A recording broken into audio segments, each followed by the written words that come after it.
Bom dia, nono ano. Nossa aula de ciências de hoje, nós vamos fazer a correção das páginas 299 e 300, tá? E vamos começar um novo capítulo, né, falando sobre engenharia genética. É um assunto bem interessante, né, que vocês certamente vão gostar. Vamos lá? Página 299. Na página 299, nós temos a seguinte questão, no desenvolver e aplicar, certo? Em porquinhos da Índia, as cores podem ser preta, condicionada pelo alelo dominante M grande. Então, sempre em questões de genética, nós vamos montar a questão aqui com as características, para depois a gente não confundir aqui esse resultado, tá? O M grande condiciona a cor preta, o Mzinho condiciona a cor marrom. O L grande condiciona pelo curto e o Lzinho pelo longo. Então, aqui nós temos uma aplicação de quê? Da segunda lei de Mendel, que mostra que mais de duas características, né, podem ser utilizadas ao mesmo tempo. No caso da questão, nós temos duas características. A cor, né, do pelo e o tamanho do pelo. São duas características simultaneamente, né? As características se segregam de forma independente. Então, quando ele diz o seguinte, ele mostra aí uma imagem onde nós temos as células e nas células nós temos os genes M grande, Mzinho, L grande e Lzinho lá nos cromossomos, que são esses pauzinhos que estão aí dentro dessa célula, tá bom? E os gametas, ele observa aí que o Gzinho é de gametas. Cada indivíduo produz 4 tipos de gametas, como está mostrado aí no esquema, né? E também na tabela, que já está previamente montada. O que a gente faz? Como os genes se encontram de forma aleatória com os tipos de gametas produzidos por cada um dos indivíduos, então aqui eu tenho os gametas produzidos por um indivíduo, aqui para o outro. O que eu faço? Eu vou sair combinando esses gametas, tá? M grande, o gene M grande com M grande, ó. L grande com L grande, tá? Faço a mesma coisa com esse, bota aqui, ó. Faço a mesma coisa dos dois, aqui a mesma coisa dos dois, e aí vou fazendo. Tá? Ó, para cá, e assim sucessivamente. Então, eu vou preencher a minha tabela de acordo com o que eu tenho aí dos gametas. Na questão, pede-se o genótipo, que são as letras, e pede o fenótipo, é aquilo que as letras representam. A primeira coisa que você vai fazer, né, é combinar os gametas, tá? Para produzir o genótipo. Em seguida, você vai olhar para essa informação, né, ó, M grande, cor preta.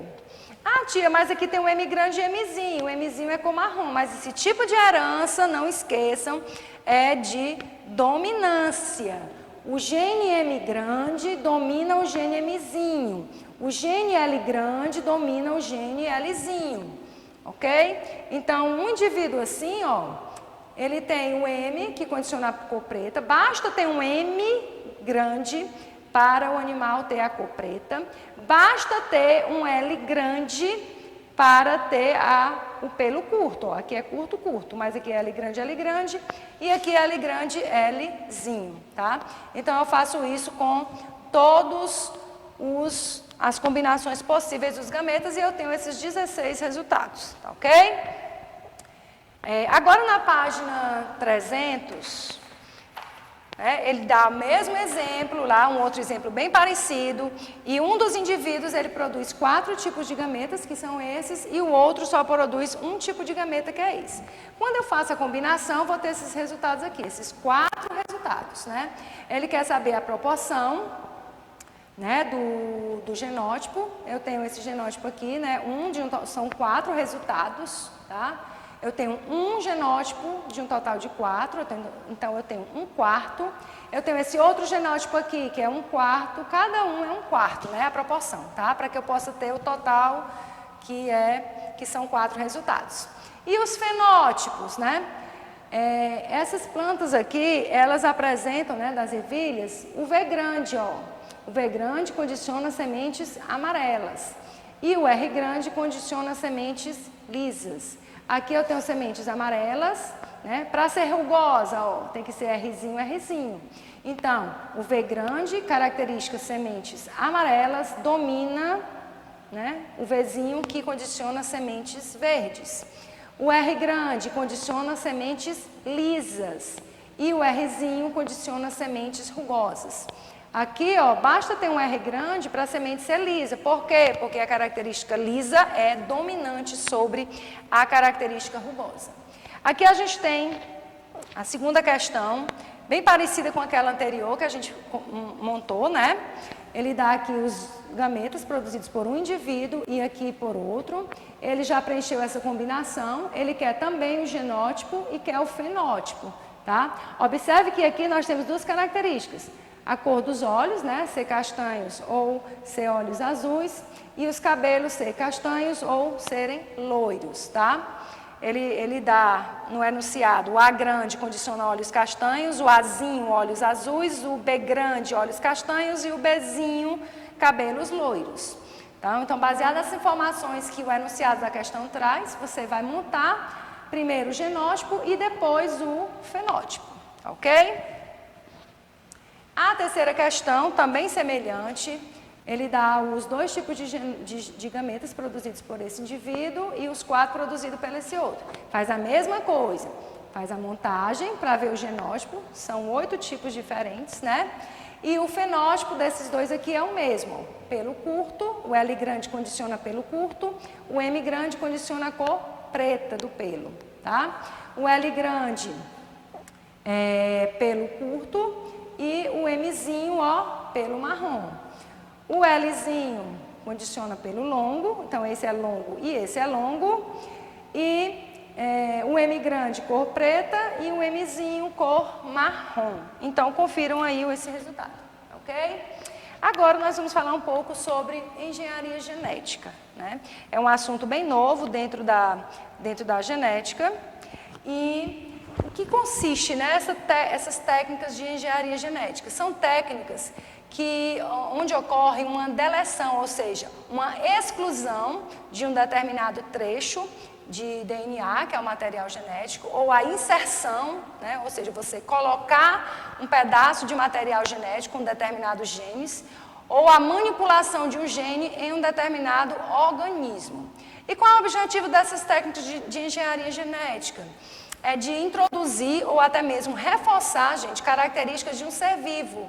E geralmente essas características elas estão associadas a questões de saúde ou muitas vezes ao aumento da produção agrícola, né? Você colocar genes que vão ser responsáveis pela produção de uma determinada proteína que vai ser mais viável ser produzida dentro de um grão de soja, por exemplo, tá? Então é bastante utilizado na produção agropecuária.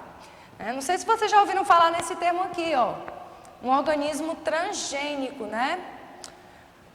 Organismo transgênico, gente, é aquele organismo resultante, né, da inserção de genes de uma espécie em outra, ou seja, é quando um organismo ele é dito transgênico, quando ele recebe um gene que vai trazer uma determinada característica de um outro organismo para ele.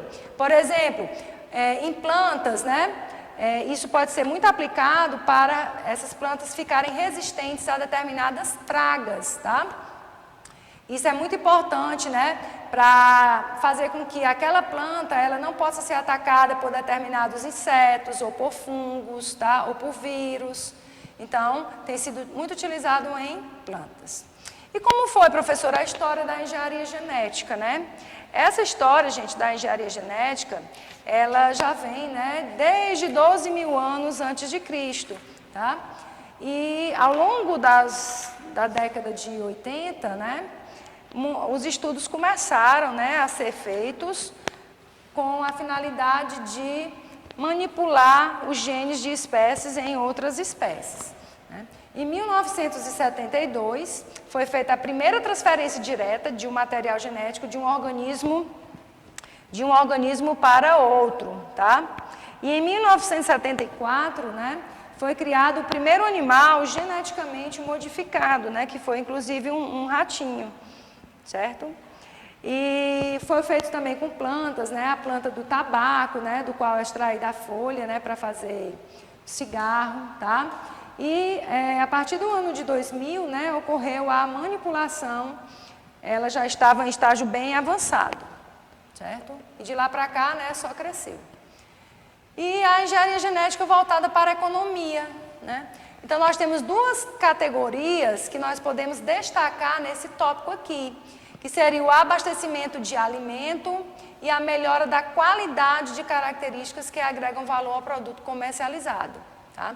Ou seja, melhorar a questão de ter alimento, de não faltar alimento, né? A soja geneticamente modificada, que ela é chamada de transgênico, né? Como tinha até o Tzinho, ela tem que ser identificada, tá? Quando ela vai ser comercializada. Por quê? Porque ainda não se sabe os riscos que isso pode trazer a longo prazo. Como é uma coisa muito recente, né? Esses estudos de engenharia genética, ainda há uma cautela muito grande em se empregar essa técnica, tá? E também para melhorar as características genéticas, né? Muitas vezes um animal recebe o gene de outro para que ele possa melhorar o seu crescimento, a sua massa muscular aumentar, né? No caso dos animais, né? No caso das plantas, ela ter uma resistência maior a determinadas pragas. Então, na agricultura, os organismos geneticamente modificados por técnicas de biotecnologia, eles são manipulados na sua semente, onde eles recebem um DNA que vão conferir a eles uma resistência a uma determinada doença ou até mesmo um ataque de determinados insetos, ok? A melhoria da qualidade dos alimentos, né? Como, por exemplo, a seleção de genes, né, que vão conferir um maior valor nutricional. Existem variedades de arroz, de soja, de milhos transgênicos que agregam nas suas sementes um maior teor nutricional, né? Redução também no tempo de colheita, né? Isso aqui é muito interessante. Por quê? Porque economiza, né, mão de obra, você vai ter um produto no menor espaço de tempo para comercializar. E a resistência à seca e à chuva. Justamente porque se tiver uma estiagem, né, ou tiver um excesso de chuva, essas plantas elas vão estar geneticamente prontas, né, para responder bem a essas mudanças no ambiente, ok? Então, gente, eu espero que vocês façam a correção aí da tarefa com muita calma, tá, para ver se realmente vocês fizeram direitinho aquelas tabelas daquele exercício que a gente corrigiu agora, ok? Dê uma lida, né, nessas páginas do novo capítulo sobre engenharia genética e façam as tarefas que vão na agenda complementar. Então, tenham todos um bom estudo, tá? E uma boa semana. A gente se encontra na próxima. Tchau, tchau, gente.